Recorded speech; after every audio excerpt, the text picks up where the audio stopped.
ఏర్పాటు చేసిన బంధం. అందుచేత యేసు ప్రభు నేర్పిన భాగం మనం నేర్చుకున్నాం. ఈరోజు మీటింగ్ అయ్యే కాదు, వెళ్ళి మీ బిడ్డలను కొంచెం హక్ చేసుకోండి, మీ బిడ్డల దగ్గర తీసుకోండి. అప్పుడప్పుడు బిడ్డల దగ్గర తీసుకుని పడుకోబెట్టుకోండి.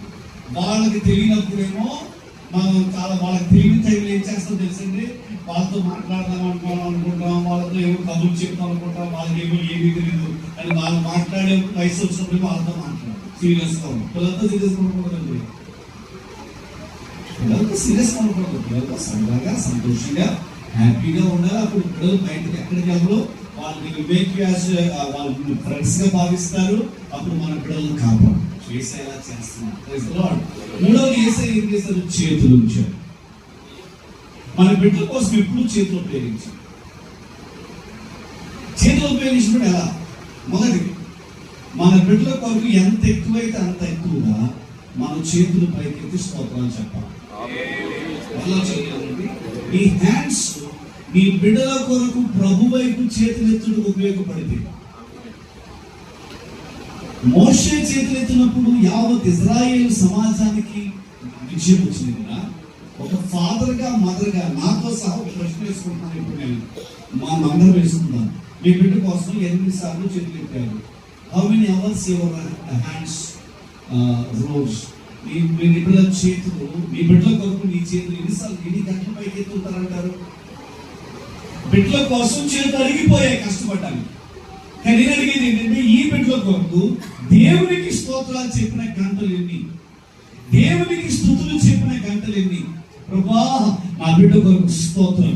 వాడు మంచిగా మాట్లాడతారు చూసారు, ఆ మాట్లాడినప్పుడు దేవా థ్యాంక్ యూ జీసస్, మంచిగా మాట్లాడే కృపించో వందనాలయ్యా, మంచిగా పరిగెత్తే కృపించో వందనాలయ్యా, యాక్టివ్ గా ఉండేలా కృపించో వందనాలయ్యా. ఒక్కసారి మనం ఎందుకు చేతులు పైకెత్తి ఒక్క 2 నిమిషాలు ఎవరి బిడ్డల కొరకు వారి కొరకు, దేవా అంత అందమైన బిడ్డ నాకు ఇచ్చావు, థ్యాంక్ యూ.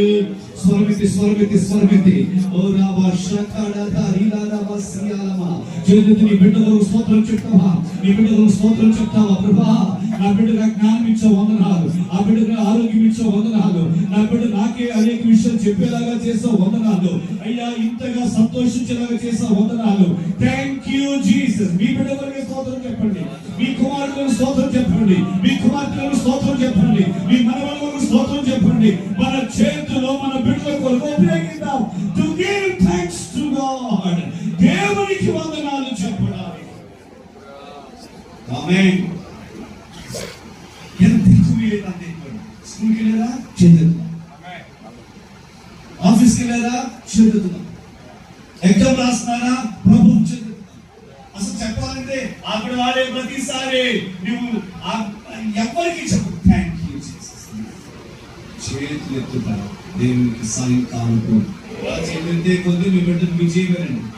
ఏ తల్లి అయితే ఏ తండ్రి అయితే బిడ్డల కోసం చేతులెత్తుతారో ఆ బిడ్డలు బయటకు వెళ్ళినప్పుడు విజయాన్ని పొందుతారు, సక్సెస్ పొందుతారు. నేను దేవుని సేవకునిగా ఈ రహస్యాన్ని మీకు చెప్తాను. ఎప్పుడు అవకాశం ఉన్నప్పుడు బిడ్డల కొరకు గివింగ్ థాంక్స్. ఈ చేతులు దాన్ని ఉపయోగించే చెప్పాడు, చేతులు ఉపయోగించాను బిడ్డలు. చెప్పండి.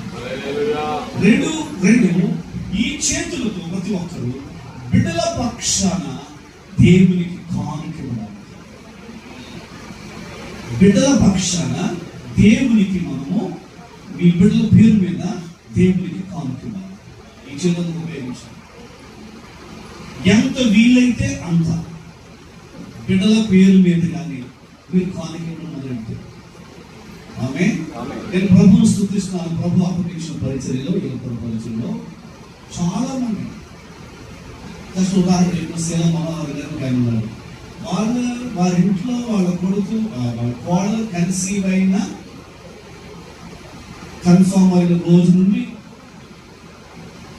వారి ఇంట్లో అందరూ పాలు చేసుకుంటారు. పుట్టబోయే బిడ్డ పేరు మీద పాలు చేసుకుంటారు. ఇంకా కాదండి, పుట్టబోయే బిడ్డ పేరు మీద పాలు చేస్తారు.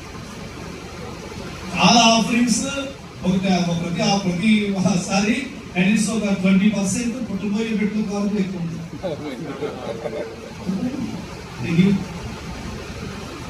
హాస్పిటల్లో బిడ్డలు పుట్టగానే నేను వెళ్ళినా, అమ్మగారు వెళ్ళి ప్రార్థన చేయడానికి వెళ్ళినా అసలు వారి బిడ్డతో ఫస్ట్ హాస్పిటల్ బిల్లు కూడా కడగలుగుతారు. మరి ఎంత ఎక్స్పెక్ట్ చేస్తారంటే ఈవెన్ బిడ్డ అలా పుట్టగానే తీసుకునే మెడిసిన్ కంటే కూడా ఫస్ట్ ఎక్స్పెన్స్ దేవునికి వాళ్ళు చేసిన బిడ్డలు ఉన్నారు. ఈరోజు ప్రతి ఒక్కరిని ఎందుకు ఇవ్వాలి తెలుసండి? ఏసే చెప్పారు, మీ చేతులు నాకు ఒకటి స్తోత్రాలు చెప్తాను, రెండో ఈ చేతులు చాలాసార్లు చెప్పింది అయినా అసలు బిడ్డలు కొడుతా చెప్తున్నాను. నాకు పెద్ద కుమార్తె పుట్టినప్పుడు, స్మైలీ పుట్టినప్పుడు కానుకి ఇవ్వడానికి అది డబ్బులు లేవు. 500 రూపాయలు మంచి కాను కానీ నాకు అప్పుడు. సో 500 రూపీస్ అయితే డబ్బులు లేవు. సో మంచి ఆఫర్ ఏంటంటే 500 ఇద్దాం అనుకున్నాను నేను, బట్ అది నాకైతే ఇబ్బందిగా అనిపిస్తుంది. ఆ సమయంలో ప్రార్థన చేస్తున్నాను, ప్రభా I want to give offer. ప్రభు నాకు ఒక ఆలోచన ఇచ్చాడు. అప్పుడు నా దగ్గర స్పోర్ట్ ఉంది, బజాజ్ చేత స్పోర్ట్. ఇది వెంటనే స్మైలీ పేరు మీద చేతకు దేవునికి ఇచ్చేయాలనుకున్నాను. మా ఆత్మీయ తండ్రిగా బిషప్ అయితే వచ్చే ఆలోచన సార్ స్మైలీ పుట్టింది కాబట్టి స్పోర్ట్ చేస్తున్నాను. అయ్యారు అన్నారు, అదే మీ స్పోర్ట్ చాలా అవసరం, చాలా మీటింగ్స్ చెప్పినట్లే ఇప్పుడు కాళ్ళ మీద తిరిగిందని బడుగు ఎక్కువ తిరిగాను. కాబట్టి బిషప్ చెప్పి నీ అలా అవ్వదు కదా అన్నారు. కానీ నాకు ఇవ్వాలి లేదా నార్మల్ డెలివరీ దేవా చక్కటి కుమార్తె ఇచ్చాడు అని బిషప్ సరే అన్నారు. అప్పుడు మహేంద్ర వ్యాన్ ఉండేది, ఆ వ్యాన్లో స్కూటర్ పట్టుకుని వెళ్ళారు. బీహార్లో సిమ్డేగా అనే క్యాంపస్ ఉండేది. ఆ సిమ్డేగా క్యాంపస్లో చాలా కాలం స్కూటర్ వాడబడేది.